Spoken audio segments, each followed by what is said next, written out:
Hai, saya Kotrona Damayana dari 12 Akuntansi ingin mempresentasikan aset. Pengertian aset, kekayaan yang memiliki nilai tukar atau modal dan dapat menghasilkan keuntungan di masa depan. Aset dapat dimiliki oleh individu atau perusahaan. Dalam akuntansi, aset merupakan komponen aktiva yang tercantum dalam laporan neraca. Aset dibandingkan dengan pasifa, yaitu liabilitas dan ekuitas. Siklus manajemen aset, perencanaan kebutuhan aset, pengadaan aset, inventarisasi, legal audit, pengoperasian dan pemeliharaan, penilaian aset, pembaruan aset, serta penghapusan aset. Jenis-jenis aset, aset lancar, aset yang dapat diubah menjadi uang tunai dengan cepat dan mudah. Aset semi lancar, aset yang dapat diubah menjadi uang tunai dalam waktu yang relatif singkat. Aset tidak lancar, aset yang membutuhkan waktu yang lama untuk diubah menjadi uang tunai. Aset berwujud, aset yang memiliki bentuk fisik seperti tanah, bangunan, peralatan, dan barang-barang produksi.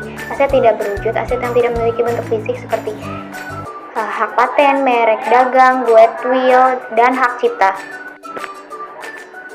Manfaat aset, meningkatkan nilai bisnis, memperoleh keuntungan jangka panjang, mengurangi biaya produksi, meningkatkan produktivitas, memberikan rasa aman pada bisnis, mempertahankan nilai aset perusahaan, serta memudahkan audit dan pelaporan keuangan.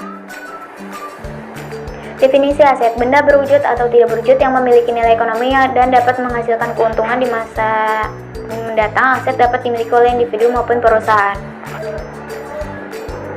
Strategi pengelolaan aset, rencana yang mendefinisikan cara mengelola aset dalam suatu organisasi. Strategi ini mencakup perencanaan akuisisi dan pemeliharaan aset, pengelompokan aset, mengklasifikasi aset berdasarkan atributnya untuk memudahkan pengelolaan, terpusatnya informasi aset, memutuskan seluruh data informasi aset dalam waktu wadah, parameter aset, memberikan informasi.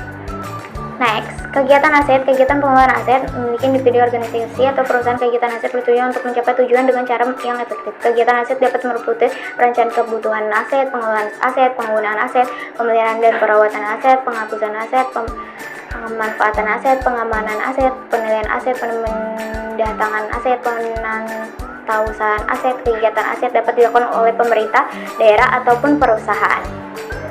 Next, kesimpulan. Aset perusahaan adalah kekayaan yang dimiliki perusahaan berupa uang atau benda lain yang dapat memberikan manfaat ke ekonomi di masa depan, memberikan sumber daya yang penting bagi perusahaan maupun daerah karena dapat membantu meningkatkan nilai bisnis dan menghasilkan pendapatan. Sekian, terima kasih. Itu presentasi dari saya.